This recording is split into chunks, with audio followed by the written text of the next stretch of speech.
Parte da Amazônia Oriental rica em recursos naturais e marcada por diversos conflitos, a região do Araguaia foi palco, na época da ditadura militar, de um episódio até hoje pouco revelado, a Guerrilha do Araguaia. Nosso filme de hoje, Araguaia Campo Sagrado, trata desse episódio, trazendo relatos de camponeses e ex-soldados que testemunharam e foram vítimas das ações do Exército naquele período. Acompanhe agora alguns trechos do filme e o debate com Marcos Vinícius, do grupo Aparecidos Políticos, e o diretor do filme, Evandro Medeiros.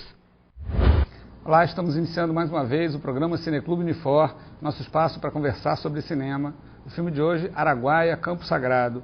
A gente tem o privilégio de contar com a presença do realizador aqui, Evandro Medeiros, professor da Universidade Federal do Pará, que vai apresentar o filme e falar um pouco sobre ele com a gente, e o Marquinhos, dos Aparecidos Políticos, que é um coletivo estético-político aqui da cidade de Fortaleza, e também quem mais tiver vontade, enfim, um debate aberto, quem quiser fazer qualquer pergunta, ou sinta-se bem à vontade. Queria também deixar vocês sempre bem à vontade para conversar.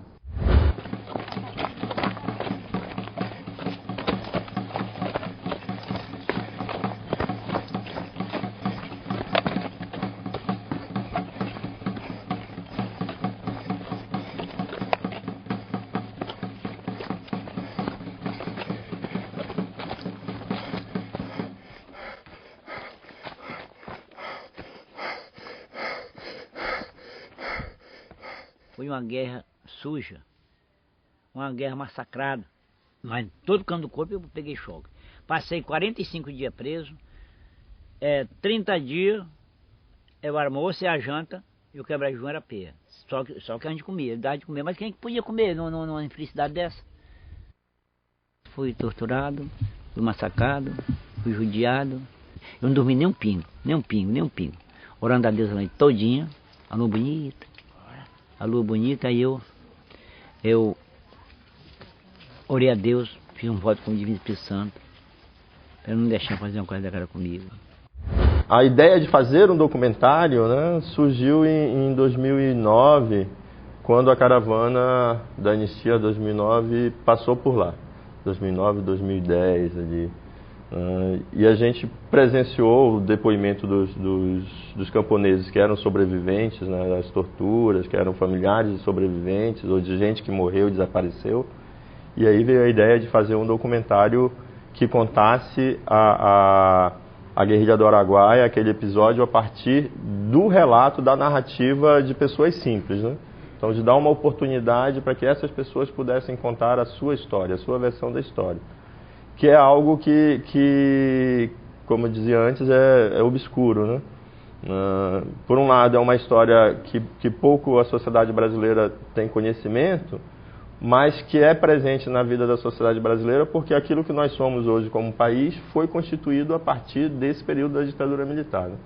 O pessoal do Aparecidos Políticos debate muito isso, o que ficou da ditadura, o que resta da ditadura. Então, as nossas instituições, elas vieram desse período da ditadura militar, os nomes de ruas, o nome de espaços públicos, mas também toda uma lógica e uma dinâmica econômica, política, social que se estabeleceu no país contemporaneamente, é constituído no período da ditadura militar. E a Guerrilha do Araguaia, para nós, naquela região, era um fato marcante porque o campesinato daquela região, os camponeses, as suas redes de relação social, a sua dinâmica social de vida, tudo também foi gerado pós-guerrilha do Araguaia. É dali que surgem organizações sociais, ainda que espontâneas, que vão vir a ser depois um movimento sem terra da região, que vão vir a ser os sindicatos de trabalhadores rurais da região. Então a gente tem muito presente essa história da guerrilha lá, indiretamente, pouco conhecida, mas assim, indiretamente, nós temos pessoas que viveram aquela época e que participam de organizações políticas populares. Nós temos a estrutura que foi construída naquela época lá para reprimir a guerrilha e que permanece, Polícia Federal, o Exército e toda a rede de segurança que foi constituída ali para reprimir a guerrilha permanece. Então, para nós era importante contar essa história, para nós, como moradores daquela região, filhos daquela região, Era um dever contar essa história, saber mais sobre ela, principalmente para tentar ajudar a dirimir, né, isso que é o silêncio, o tabu, o obscuro em relação a esses fatos da ditadura militar na região. E trazer isso para as escolas, trazer isso para a sociedade de maneira geral, para os espaços em que esteja a juventude, principalmente, para que eles pudessem ver isso, né, a partir de pessoas que estão ali, que também são pessoas que eles conhecem, né?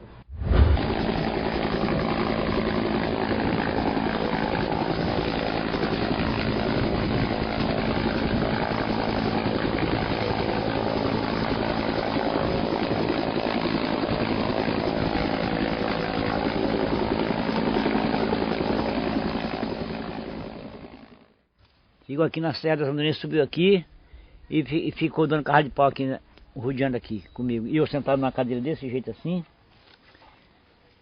a cadeira bem detrás do helicóptero, as portas abertas, e eu fui preso como terrorista, como eles chamavam naquele tempo, como guerrilheiro.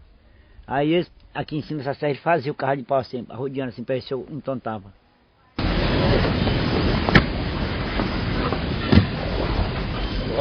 Roda, é?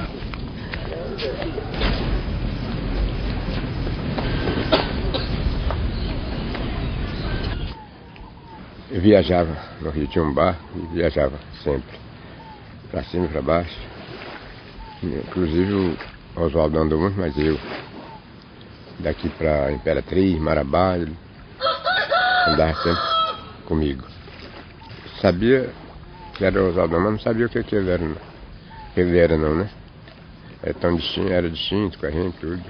Ele era um bom amigo, bom companheiro de viagem, né? Depois embarcar no barco da gente, ele tinha que fazer comida, tudo, no barco.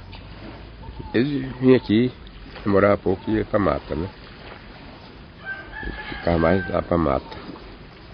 Diz que naquele tempo eles mariscavam o gato,